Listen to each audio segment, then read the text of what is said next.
G'day cocktail lovers.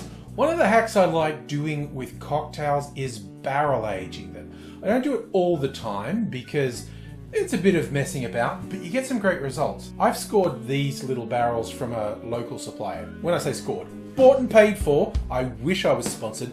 I wish I was getting free crap. Hey, people, give me free crap. They market these as 1 litre barrels. It's probably closer to 1.2 litres. I've learned that through experimentation.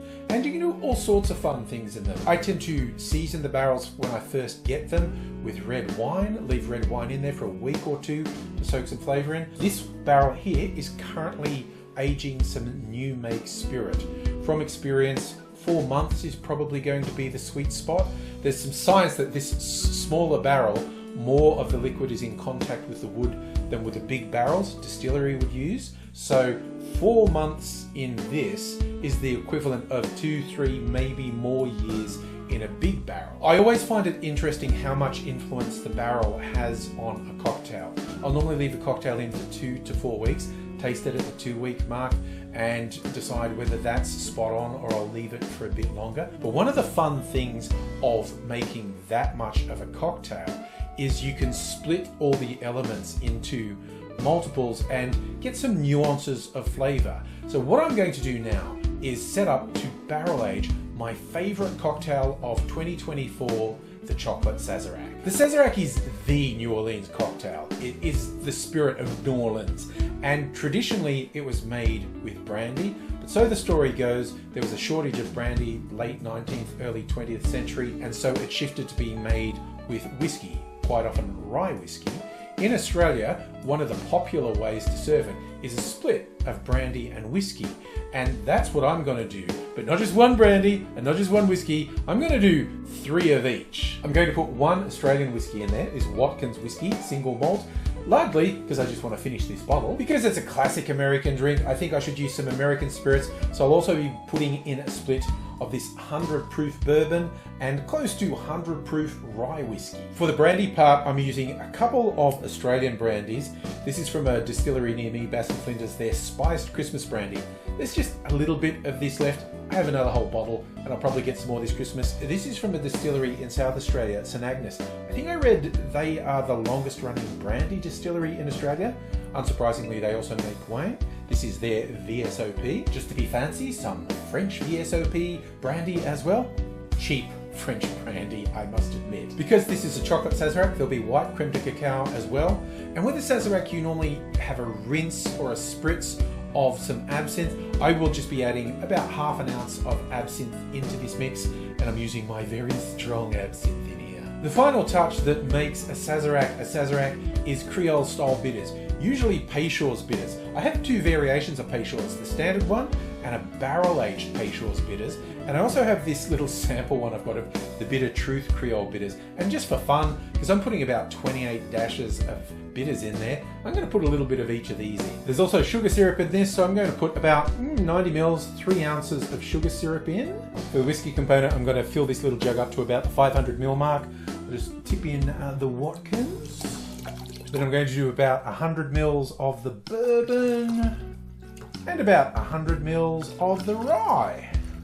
Now the brandy element, I'm doing all of the Christmas brandy. I think I'll finish the bottle of St Agnes brandy as well and top it with a bit of the French brandy. Now I'm doing around 200 mils of the white creme de cacao, ½ to 3/4 of an ounce of my absinthe, and 28 dashes of Creole style bitters. I'm going to pour this glorious mixture into the barrel, and then I will let it sit, and in 2 weeks for me, a few seconds for you, I'll come back and give it a taste test. I'm also going to save some of the mix that's not barrel aged so I can get a clear comparison between the unaged version and the aged version. See you right about. It is 2 weeks later. Time for my first taste test of the barrel-aged Chocolate Sazerac to see if it tastes better barrel-aged and if it's had enough aging. This is the unaged one. I kept some in a bottle, so this is the control. I need to taste this. That is just so good. Oh, I really like it. Man, I got the absinthe measure just right on that. Oh, I'm really enjoying that. Now, how different does it taste barrel aged?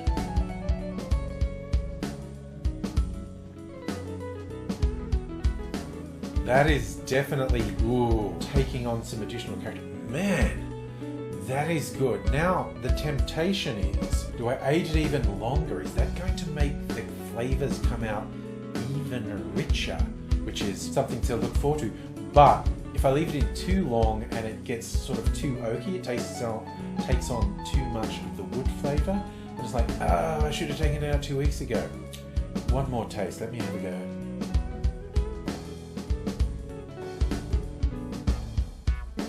That is so good. And the unaged one? The unaged one is definitely sharper. One thing the barrel aging does, and I found this with a whole range of things I've barrel aged, it rounds the flavors. It doesn't make it less flavorful, it just evens everything out and everything blends together and gets some nice character from the oak. You know what? I think I'm going to decant this. This is good.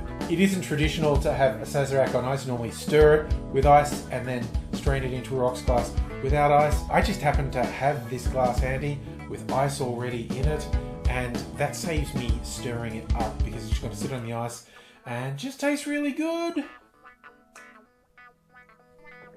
This has worked so well. Seriously, if you get the opportunity to get like your own barrels at home to experiment with, I thoroughly recommend you try it. You get some interesting results. You may not like all of them, but experiments are about learning and trying things.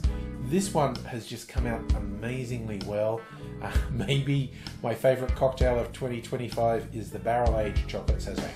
I won't cheat. I'll go through and get a different one for this year, but this is damn good. I'm enjoying it. Hope you're enjoying yourself wherever you are. Hope to see you again soon. Until I do see you again, I'll say cheers.